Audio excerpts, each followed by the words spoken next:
Você sabe explicar o que é a morte? Vocês que têm crianças pequenas.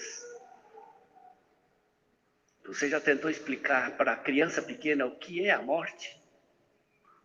Já ou não? É difícil, né? Porque a morte é um mistério. Que depende não tanto da nossa compreensão, mas da experiência que a gente faz. Não é uma questão só intelectual. É uma experiência da nossa vida. Nós podemos dizer que tem 3 tipos fundamentais de experiência. 3 tipos fundamentais. Tem aquela experiência em que a gente exerce um papel ativo. Nós fazemos a experiência. A laranja está doce? Experimenta, não é? Esse filme é bom? Assista. Vou gostar desse livro? Leia. A gente faz a experiência, não é assim? Não é? É a experiência ativa. Experimentar significa a gente exercer um papel ativo. Eu faço a experiência. Tem um outro tipo de experiência em que a gente não escolhe. A gente é invadido por ela. Ela se impõe a nós. Não é?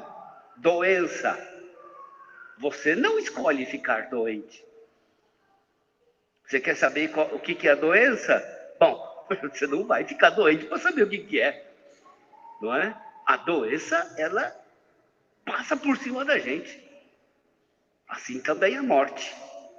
A morte é uma experiência que invade a nossa existência. Ninguém escolhe a morte. Ela entra na vida da gente. Não é assim? E existe um outro tipo de experiência em que a gente acolhe a experiência. A gente não é livre para a experiência, mas a gente pode acolher a experiência. Não é? A morte ninguém escolhe, mas a gente pode acolher a morte.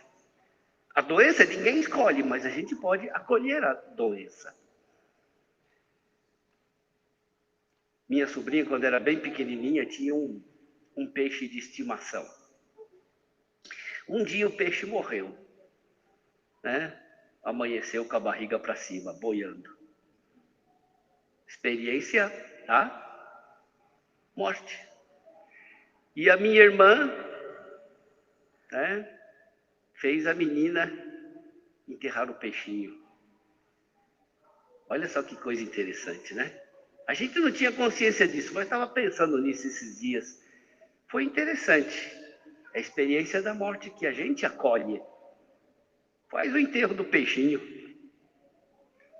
Não é? Experiência acolhida.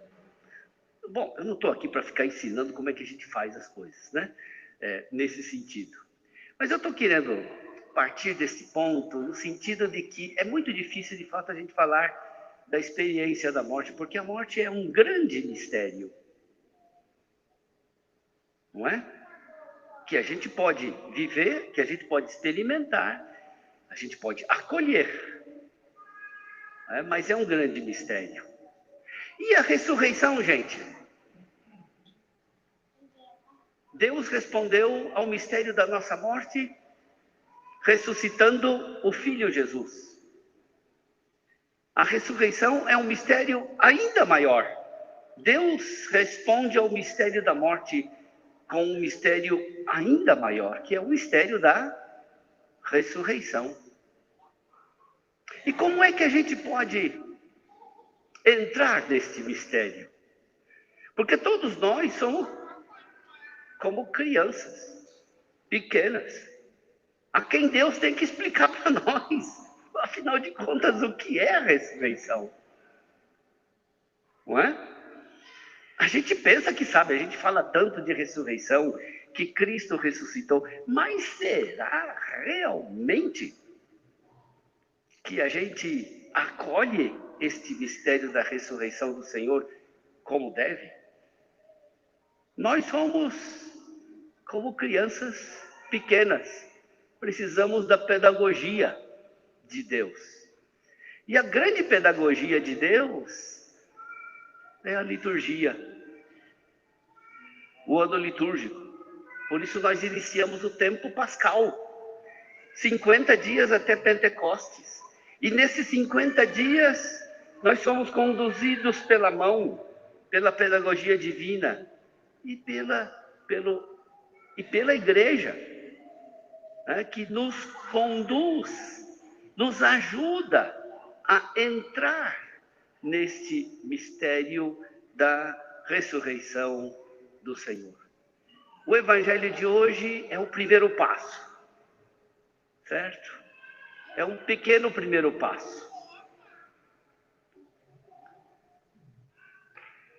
O evangelho de hoje nos fala é interessante, a palavra que mais aparece no evangelho de hoje é a palavra túmulo. Túmulo.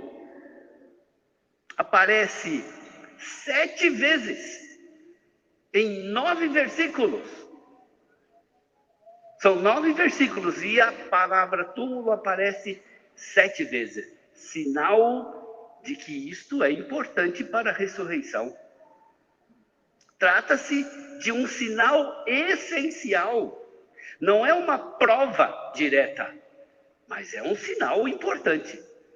Porque sem esse sinal, todo o resto perde a sua consistência. Se Maria Madalena tivesse ido ao túmulo de Jesus e o cadáver estivesse lá, que ressurreição seria? Não é? Seria só sobrevivência da alma? Não, ressurreição não é isto. Né? A ressurreição envolve o corpo de Cristo, a sua humanidade. Ninguém duvidava da sepultura de Jesus. José de Arimateia e Nicodemos tinham deposto o corpo de Jesus no túmulo. Todo mundo sabia onde ele tinha sido sepultado. E agora este túmulo está vazio. É um sinal essencial. O túmulo vazio. Maria Madalena tinha chegado ao túmulo de manhã bem cedo, antes do amanhecer. Tentem entender esta mulher. Ela esperou o sábado inteiro e a noite do dia seguinte. E ela se levantou impaciente de madrugada. Estava ainda imersa nas trevas da dor. Aquela mulher continua a amar o Mestre, mesmo depois da sua morte. Ela tinha feito a experiência da morte. E tinha também, certamente, estado presente a sepultura de Jesus. E ela vai ao túmulo de Jesus, porque busca o seu corpo falecido. O cadáver é sinal de presença e de ausência ao mesmo tempo. Não é? Não sei se vocês já passaram por essa experiência da morte de alguém. A gente faz a missa de corpo presente.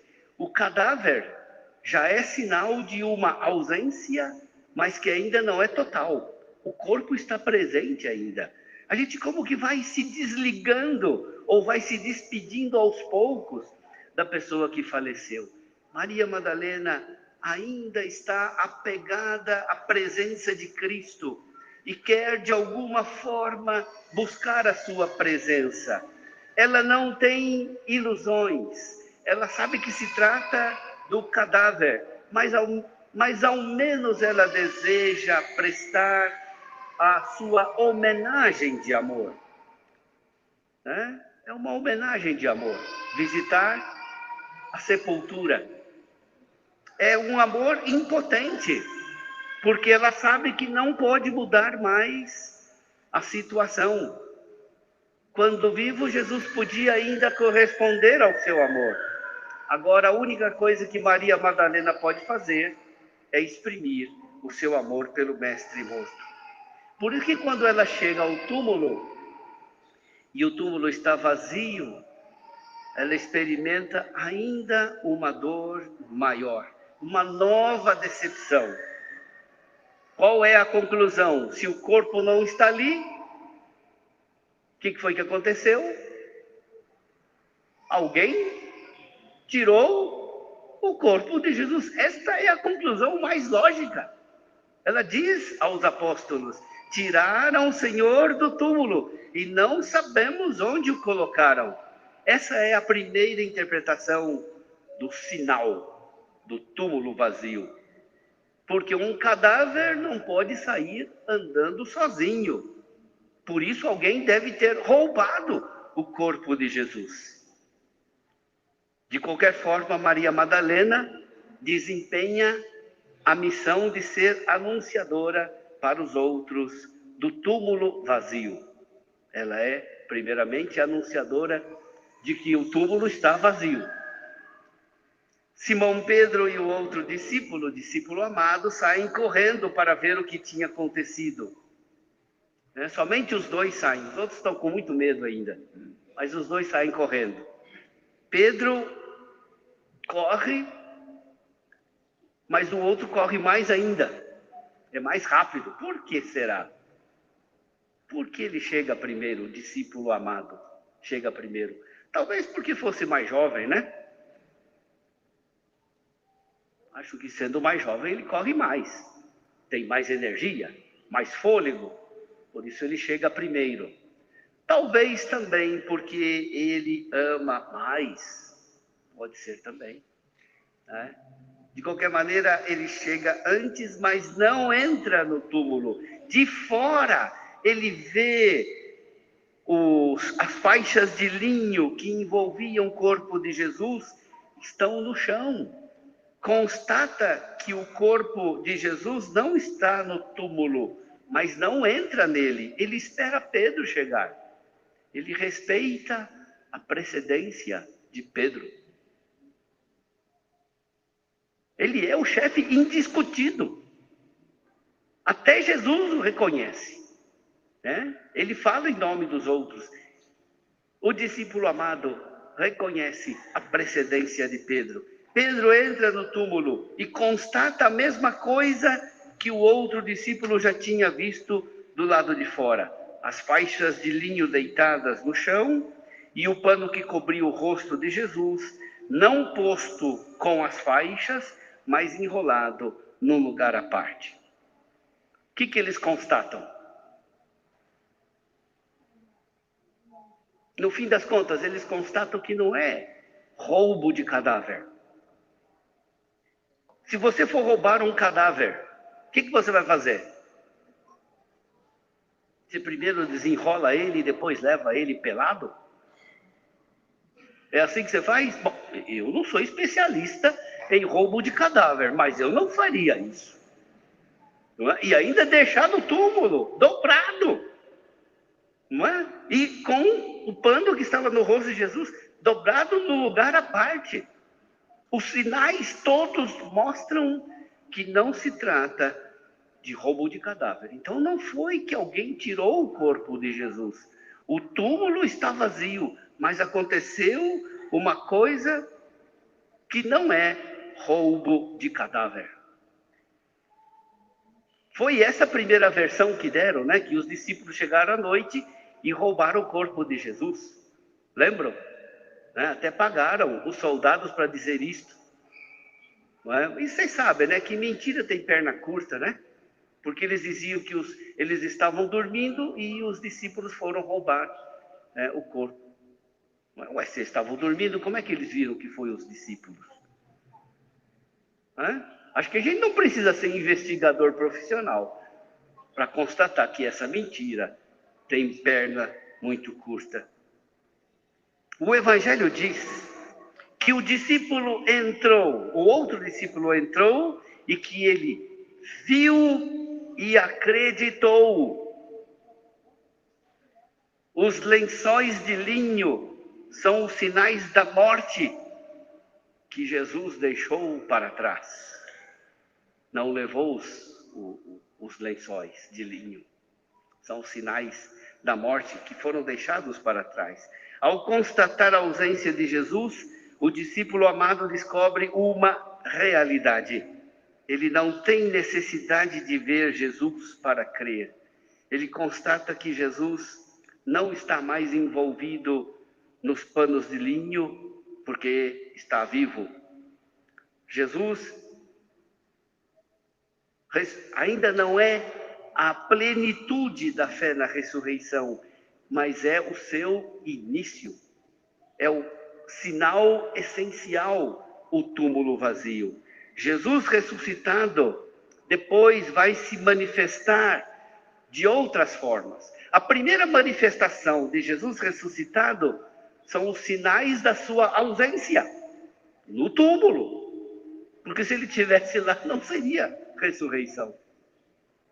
Então, os primeiros sinais da ressurreição de Jesus são os sinais da sua ausência. O túmulo vazio, as faixas de linho, o sudário deitados no chão e a mensagem de Madalena.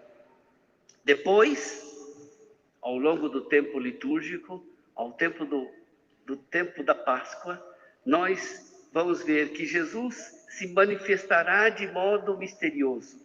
Então, primeira forma de manifestação do ressuscitado, os sinais da ausência. Segundo modo misterioso. Por quê? Porque ele é confundido com o jardineiro, ele é confundido com o forasteiro que caminha com os discípulos em Emaús o dia inteiro, aquele forasteiro meio lesado, que não sabe o que aconteceu nos últimos dias em Jerusalém, O homem que vem para comprar peixes, Jesus apareceu lá no lago e perguntou: vocês têm aí peixe? Nós não pescamos nada. Por fim, Jesus se manifestará corporalmente, com sua voz e também com os sinais da paixão. Olha só que coisa. Ele vai se manifestar com o corpo glorioso, mas que não apaga os sinais da paixão. Tomé pode colocar o dedo no lugar dos cravos, pode colocar a mão no seu lado aberto. E, ao mesmo tempo, os discípulos vão progredindo na fé. Primeiro, eles creem sem ver, como o discípulo amado. Depois, reconhecem Jesus ressuscitado pela voz, pela visão, pelo tato, como Maria Madalena, porque Jesus se manifesta misteriosamente. Por fim, o grupo é todo grupo que reconhece Jesus vivo, mesmo que haja depois um teimoso que não quis acreditar e que primeiro exigiu ver as feridas da paixão. Todas as aparições são acompanhadas de uma missão. Isto é interessante também. Ao longo deste tempo pascal, as leituras vão nos conduzindo pela mão, Nós também somos conduzidos pela mão até a fé plena na ressurreição. E todas as aparições incluem uma missão. A aparição de Jesus a Maria Madalena a tornou apóstola dos apóstolos. É ela que anuncia que Jesus apareceu a ela. A aparição aos apóstolos os transforma em portadores dos dons da paz, do Espírito Santo e do Evangelho a todo mundo. A aparição a Tomé comunica a ele a bem-aventurança de crer sem ver. Durante este tempo da Páscoa, a gente necessita, de fato, de nos deixar conduzir pela liturgia da igreja. É por isso que é importante a gente vir à missa, Porque a gente diante de Deus ainda a gente é como criança, e que precisa ser pedagogicamente conduzida até a fé plena na ressurreição de Jesus, que nos abre também as portas da vida eterna, como nós rezamos no início da missa. Hoje é um dia de alegria porque o Senhor ressuscitou e nós com Ele. Mas a alegria não será plena se a gente não se deixar conduzir pelo mistério da ressurreição, se a gente não se deixar conduzir pela mão de Deus, que ao longo deste tempo pascal nos conduz à plenitude da fé em Cristo.